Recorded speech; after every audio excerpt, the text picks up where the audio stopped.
Hello everyone, आप सभी का विजयपथ एकेडमी बिलासपुर के यूट्यूब चैनल पर स्वागत एवं अभिनंदन है। आज के इस सेशन में हम डिस्कस करने वाले हैं हिस्ट्री के एक इम्पॉर्टेंट टॉपिक जिसका नाम है प्रार्थना समाज। ओके, सो ये जो प्रार्थना समाज है वो 19th सेंचुरी में आया था और ये जो है ये एक social and religious reform movement का ही एक रिजल्टेंट प्रोडक्ट बना। मतलब 19th सेंचुरी में आते आते एक social and religious reform movement आया और उसके अंतर्गत बहुत सारे समाज, बहुत सारे मूवमेंट्स जो हैं वो डेवलप हुए और उसी के ही अंतर्गत प्रार्थना समाज आता है। तो ये जो टॉपिक है ये हमारे प्रीलिम्स के लिए ज़्यादा इफ़ेक्टिव रहता है, या जो भी व्यापम के एग्ज़ाम्स आते हैं कि who is the founder, what are the core principles of this Samaj, इस तरीके के क्वेश्चंस जो हैं इससे पूछे जाते हैं। तो चलिए इसे डिस्कस करते हैं। ओके, तो ये है आपका प्रार्थना समाज। इसमें हमको सबसे पहले ये देखना है कि प्रार्थना समाज कब आया। तो फर्स्ट थिंग हमको ये ध्यान रखना है कि बेसिकली प्रार्थना समाज 19th सेंचुरी में जब एक social religious reform movement start हो रहा था, social and religious reform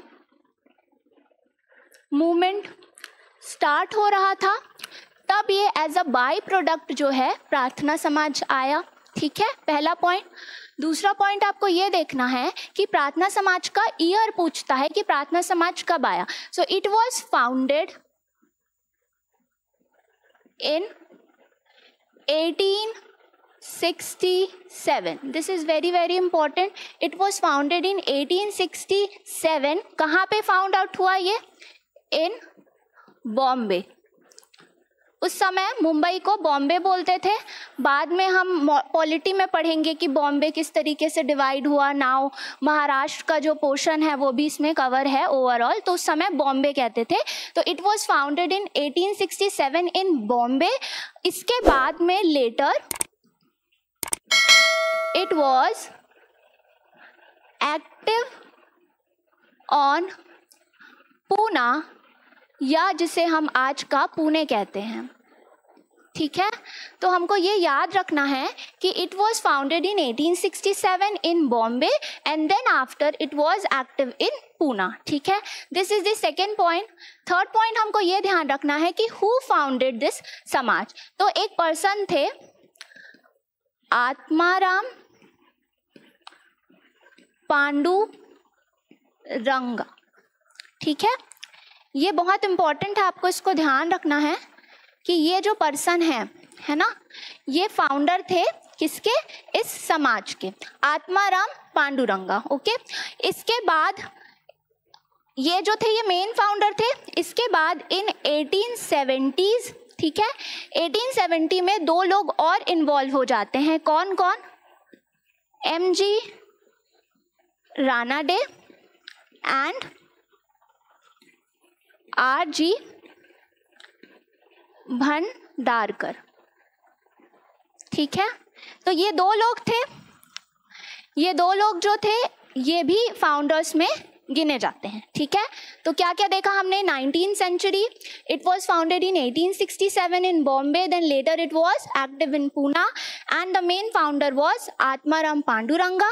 letter in 1870s MG Ranade and RG Bhandarkar was the co-founder, but उन्होंने बाद में इसको ज्वाइन किया, इस मूवमेंट को ज्वाइन किया। तो ये तो हो गया इंट्रोडक्शन। देन आफ्टर हम इस समाज का देखेंगे कोर प्रिंसिपल। कोर प्रिंसिपल क्या था इस समाज का? ठीक है, अब देखिए कोर प्रिंसिपल में हम देखते हैं कि फर्स्ट थिंग जो थी इस समाज की सेम थी। It was more inspired by Brahmo समाज। हमने ब्राह्मो समाज देखा है। इट वाज ब्राह्मो समाज जो था वो 1828 में बना था और ये जो प्रार्थना समाज था उससे इंस्पायर्ड था। तो उसकी कोर आइडियोलॉजी इसमें भी कहीं ना कहीं झलकती थी। तो इन्होंने भी क्या किया था? It rejected idol worship. ठीक है, मूर्ति पूजा का बहिष्कार किया था इस समाज ने। It supported मोनोथीज्म, ठीक है, अद्वैतवाद को सपोर्ट किया था इन्होंने. At the same time it also rejected what? It also rejected polytheism. ठीक है, पॉलीथीज्म को इन्होंने रिजेक्ट किया था. तो ये तीन जो थे वो मेन जो है वो कोर आइडियोलॉजीज थी इस समाज की. इसके बाद में ये क्या कर रहे थे, विमेन एजुकेशन को भी कहीं ना कहीं सपोर्ट किया था इन्होंने. ठीक है, विमेन एजुकेशन को भी इन्होंने सपोर्ट किया था. इसके बाद जो कास्ट डिस्क्रिमिनेशन थी, कास्ट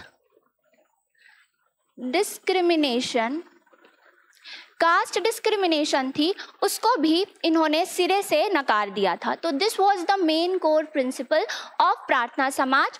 आइडल वर्शिप को रिजेक्ट किया, मोनोथीज्म को सपोर्ट किया, पॉलीथीज्म को रिजेक्ट किया. At the same time caste discrimination जो समय का टैबू था उसको भी इन्होंने रिजेक्ट किया था. तो ये कोर प्रिंसिपल थे. ठीक है, इसके बाद हम देखेंगे कि इसका सोशल इम्पैक्ट क्या रहा. सोशल इम्पैक्ट क्या रहा इस समाज का, सोशल इम्पैक्ट क्या रहा. ठीक है, अब देखिए सोशल इम्पैक्ट क्या रहा. तो ये जो मूवमेंट था या ये जो समाज था वो ज़्यादा सोशल मूवमेंट्स या सोशल चेंज लाने के लिए ज़्यादा ध्यान दे रहा था, ना कि रिलीजियस चेंजेस लाने के लिए. हमने दो तरीके के चेंजेस पढ़े हैं 19वीं सेंचुरी में जो हो रहे थे. एक तो जो सोशल चेंजेस के ऊपर ज़्यादा फोकस किया जा रहा था और दूसरी तरफ क्या था कि रिलीजियस चेंजेस के ऊपर में फोकस किया जा रहा था. बट जब हम इस समाज की बात करते हैं तो it was more inclined on social reforms rather than religious reform. तो सोशल इम्पैक्ट बहुत ज़्यादा स्ट्रॉन्ग रहा इसका. क्या क्या चीज़ें हुई कि सबसे पहले इन्होंने क्या किया, इंटरकास्ट मैरिजेस को कहीं ना कहीं इन्होंने वन वे और अदर वे में सपोर्ट किया. ठीक है, दूसरी चीज़ ये थी चाइल्ड मैरिज जो थी, चाइल्ड मैरिज उसको इन्होंने सपोर्ट नहीं किया. ठीक है, तीसरी चीज़ जो थी विमेन एजुकेशन, विमेन एजुकेशन के क्षेत्र में भी इन्होंने बहुत ज़्यादा क्या किया, काम किया. इस समाज के लोगों ने, इस समाज ने विमेन एजुकेशन के लिए भी काम किया. इसके बाद में क्या बच जाता है, जो कास्ट डिस्क्रिमिनेशन था. ठीक है, कास्ट डिस्क्रिमिनेशन, इसके लिए भी इन्होंने बहुत सारे काम किए, बहुत सारे वर्क किए. तो ये कहीं ना कहीं सोशल इम्पैक्ट इनका रहा. तो ओवरऑल हमको यही सब जाननी है. बहुत छोटा सा ये टॉपिक है जिसमें हमको यही जानना है कि who are the founders, what are the core principles और किस तरीके से ये समाज रहा. तो इसके बाद हम देखेंगे, क्विक रिविजन कर लेंगे इसका हम PDF के थ्रू. ठीक है, एक ये आपका है, इसमें हम क्विक रिविजन कर लेंगे या कोई टॉपिक हम कोई पॉइंट छूट गया होगा हमसे, हम उसमें इसको कवर कर लेंगे. ठीक है, तो देखो वही लिखा हुआ है जो मैंने आपको पहले से बताया हुआ है. ठीक है, तो देखिए इसमें फाउंडेशन एंड बैकग्राउंड. ठीक है, it was founded in 1867 in Bombay, Mumbai जिसको हम आज का बोलते हैं. इट वाज इंस्पायर्ड बाय क्या था, ब्राह्मो समाज and western liberal ideas. Western liberal ideas का मतलब क्या होगा, जैसे कि लिबर्टी, इक्वालिटी, है ना, freedom of speech, freedom of speech. These were the western liberal ideas जो ये समाज क्या कर रहा था, it was inspired by these ideas. ठीक है, की फाउंडर कौन कौन थे मैंने बताया आपको, Atmaram Panduranga, and then later it was led by MG Ranade and RG Bhandarkar. ठीक है, इसके बाद में सोशल रिलीजियस जो रिफॉर्म मूवमेंट था, it was aimed at religious and social reform movement within Hinduism. Hinduism में वो परिवर्तन लाना चाहते थे, कैसे, social and religious reform movement के थ्रू. ठीक है, अब देखिए नेक्स्ट, इनकी जो रिलीजियस बिलीफ थी वो क्या थी, वन फॉर्मलेस गॉड, है ना, वन फॉर्मलेस गॉड में ये क्या करते थे, बिलीव करते थे.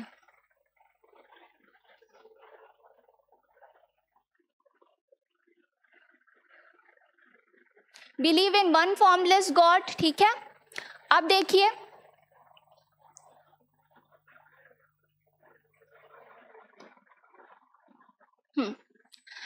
इनका जो बिलीफ था वो क्या था, वन फॉर्मलेस गॉड में ये बिलीव करते थे। It rejected the idol worship, caste discrimination and जो रिचुअल्स हो रहे थे वो, ठीक है। It emphasized on personal devotion, ethical living, prayers that is known as prarthana. तो वो कहीं ना कहीं जो रिजिड हमारे जो रूल्स एंड रेगुलेशंस थे उसको ना फॉलो करके प्रेयर्स हो गया, है ना, पर्सनल डिवोशन जो खुद की भक्ति भाव होती है उस पे इन्होंने ज़्यादा फोकस किया, ठीक है। Accepted the core principle of Vedanta philosophy. ये बहुत इंपॉर्टेंट है, ये पूछता है कि किसका कोर प्रिंसिपल वेदांता फिलॉसफी थी, तो आंसर आपका क्या होना चाहिए, प्रार्थना समाज होना चाहिए, ठीक है। अब देखिए सोशल रिफॉर्म में भी यही चीजें बताई गई हैं, बहुत ही छोटा सा है ये भी, कि strong advocacy for abolition of caste system, women education, widow remarriage and opposition to child marriage। यहाँ लिखा हुआ है opposition to child marriage is promoted the intercaste dining। intercaste dining का मतलब क्या होता है, जो बड़ी जात के लोग होंगे, जो छोटी जात के लोग होंगे, वो लोग साथ में बैठ के खाना खाएंगे। उस समय पर इट वॉज अ टैबू, है ना, कि हम साथ में बैठ के we can not even sit for dinners, लेकिन उस समय इस चीज़ को सपोर्ट किया गया बाय प्रार्थना समाज।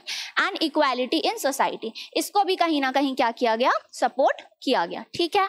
अब देखिए नेक्स्ट आता है एजुकेशनल एफर्ट। एजुकेशनल एफर्ट में हम ये देखते हैं कि it supported the modern education with the moral and spiritual values. इसके बाद बहुत सारे लीडर्स थे, they were involved in founding schools and colleges, that was also the thing कि एजुकेशनल एफर्ट भी यहाँ पर लगाया गया। इसके बाद देखिए मेजर लीडर्स, जो मैंने आपको ऑलरेडी बता दिया है कि who are the major leaders, Atmaram Panduranga. अब यहाँ पर देखिए ये इसलिए लिखा गया है क्योंकि कभी कभी उनके बैकग्राउंड को भी पूछा जाता है कि वो क्या थे। He was a founder, physicians थे एंड रिफॉर्मर थे वो। एमजी रानाडे क्या थे, एक जज थे, ही वॉज अ जज, इकोनॉमिस्ट भी थे और की इंटेलेक्चुअल फोर्स थे। आरजी भंडारकर जो थे वो क्या थे, एक संस्कृत स्कॉलर थे। He was a reform advocate, he was also the advocate. तो कहीं ना कहीं बैकग्राउंड भी पूछता है, इसीलिए मैंने आपको ये चीज बता दी, ठीक है।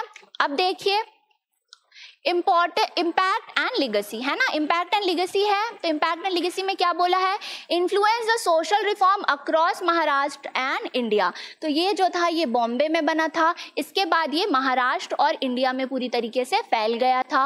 Worked closely with other reform movement जैसे कि ब्राह्मो समाज एंड आर्य समाज। ये भी मैंने आपको बताया ही हुआ है कि ब्राह्मो समाज से ये कहीं ना कहीं बहुत ज़्यादा इंस्पायर्ड था और एक फाउंडेशन सेट किया आगे आने वाले रिफॉर्मर्स जैसे कि गोपाल कृष्ण गोखले, ठीक है।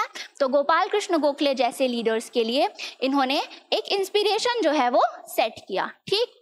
इतनी सारी चीज़ें थी जो प्रार्थना समाज से रिलेटेड थी। आई होप आपको ये चीज़ें पसंद आई हो। अगर पसंद आई हो तो please like, share and subscribe to our channel. Thank you.